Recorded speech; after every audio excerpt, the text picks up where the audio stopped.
This was an empire powerful enough to fight the greatest power on Earth to a standstill, and then it vanished so completely that for 3,000 years the world was certain it had never existed at all.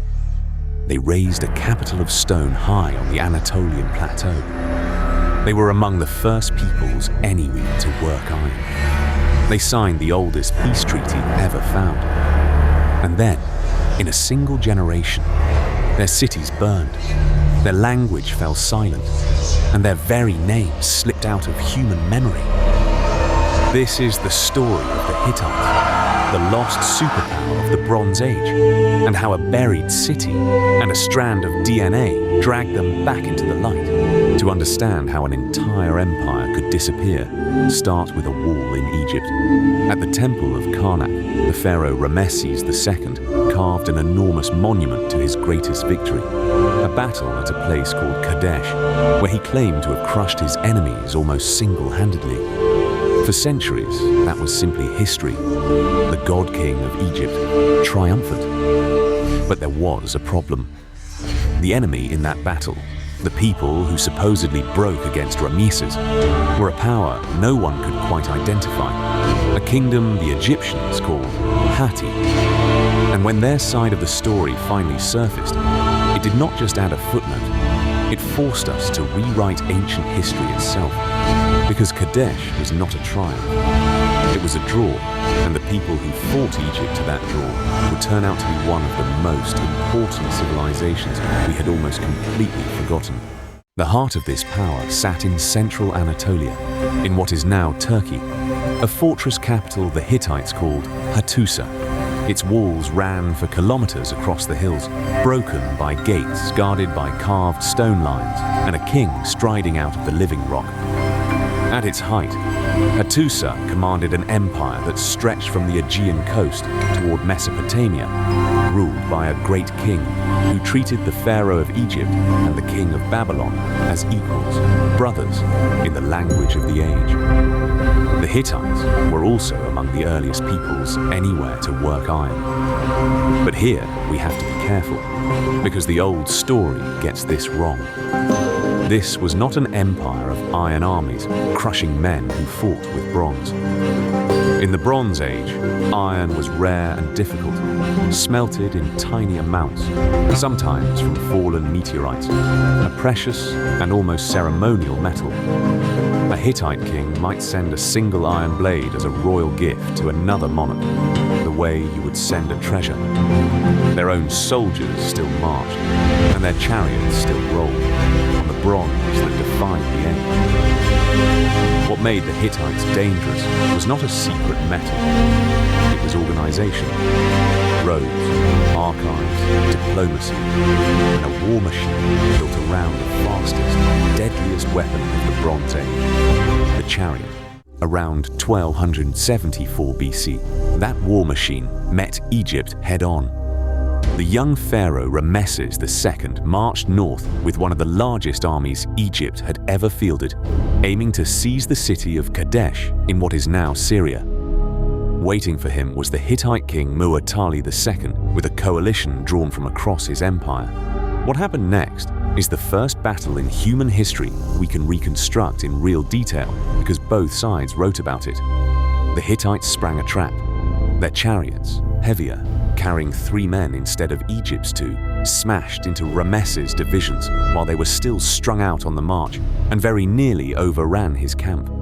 Egyptian accounts admit the pharaoh was almost captured, saved by a desperate counterattack and, in his own telling, by the personal hand of the gods. Ramesses went home and carved the whole thing across his temples as a glorious victory. But the map told a different story. Kadesh stayed in Hittite hands. Neither empire could destroy the other. 2 superpowers had collided with everything they had. Thousands of chariots, tens of thousands of men, and the result was a bloody, exhausting stalemate.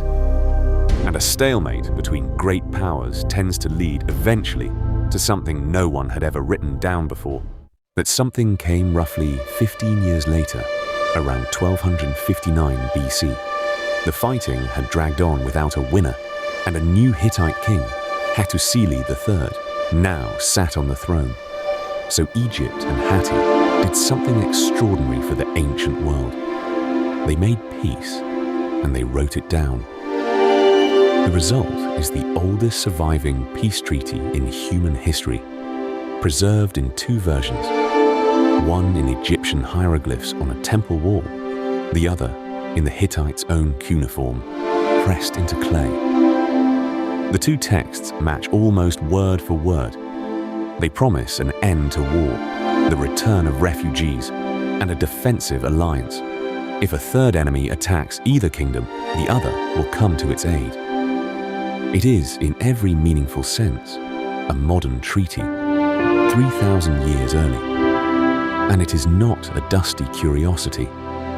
A reproduction of this very treaty hangs today at the headquarters of the United Nations in New York, a reminder of the moment two enemies chose to write peace instead of war.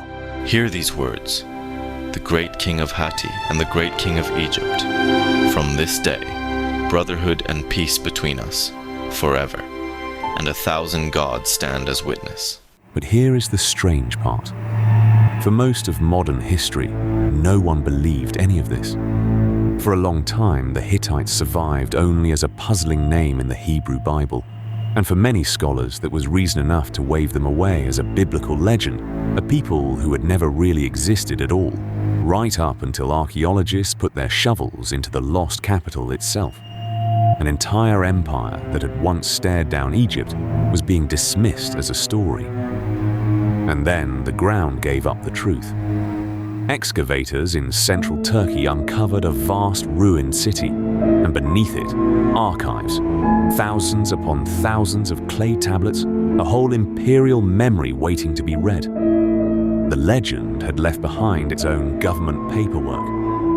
And in just the last few years, something even stranger has begun. Scientists pulling ancient DNA from skeletons across Anatolia, asking who these people really were and where they came from. The answer is reopening one of the biggest questions in human history, and it leads straight back to the language buried in those tablets.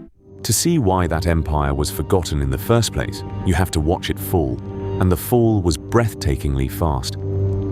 Around 1200 BC, the entire Bronze Age world began to come apart.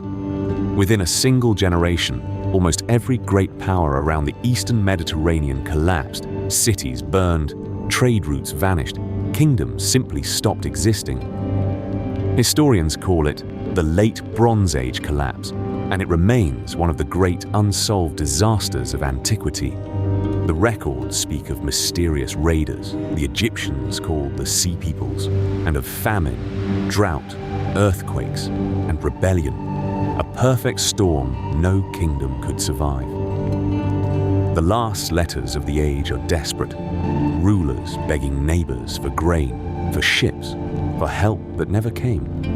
For the Hittites, the end came at the capital itself. Hattusa, that great fortress of stone lines and mile-long walls, was burned and abandoned. But here is the detail that still unsettles archaeologists. Before the fire, the city seems to have been deliberately emptied. The royal treasures, the most important archives, the symbols of power, all gone, carried off. It is as if the Hittites saw the end coming and walked away from their own capital, leaving it to burn behind them. A 3,000-year-old superpower did not just lose a war, it switched off, and the silence lasted 3,000 years. So how did we get them back? It started with those tablets. In 1915, a Czech linguist named Bedřich Hrozný sat with copies of the Hittite cuneiform and stopped at a single, ordinary-looking line about bread. The verb beside the word for bread was eza, and it stopped him cold, because it looked like the Latin edere, the German essen, the English eat. A few words away sat another, Watar, water. These supposedly mysterious, forgotten people had been speaking in their own clay tablets with words that were cousins of his own. That was the moment the language gave itself away. The Hittite tongue was not some isolated local dialect. It was Indo-European, a relative, however distant, of Greek, Latin, Persian, Sanskrit, and nearly every European language alive today, from English to Russian. And not just any relative. Hittite is the oldest written Indo-European language we have ever found, by centuries. A people the experts had called imaginary turned out to be holding one of the deepest roots of our own family tree. That single fact rewrote the textbooks, and now the story is being rewritten again, this time in DNA. By pulling genetic material from ancient skeletons across Anatolia and the lands around it, researchers are reopening one of the most fiercely debated questions in all of prehistory, where the Indo-European languages truly came from and how they spread across a continent. The early results do not hand us a tidy answer.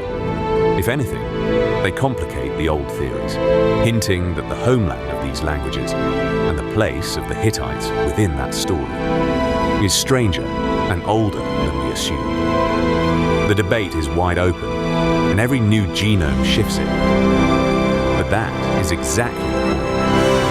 An empire dismissed as a biblical footnote, mocked as a legend, and then buried for 3,000 years, now sits at the very center of how we understand who we are and where our words came from. The Hittites are no longer the lost civilization. They may be one of the most important we ever had. And the strangest part is that we are still only reading the first pages. Tens of thousands of those tablets remain only partly translated. Out at a rock sanctuary called Yazilikaya, rows of carved gods march across the stone in a procession we still do not fully understand. Some researchers now think it may have worked as a kind of calendar, a Bronze Age machine cut into a cliff. Every season, the Hittites have a little more to tell us. If you want to follow the lost empires of Anatolia as their secrets come back into the light, this is the channel for it. Subscribe and stay with us, because the next chapter is already coming out of the ground.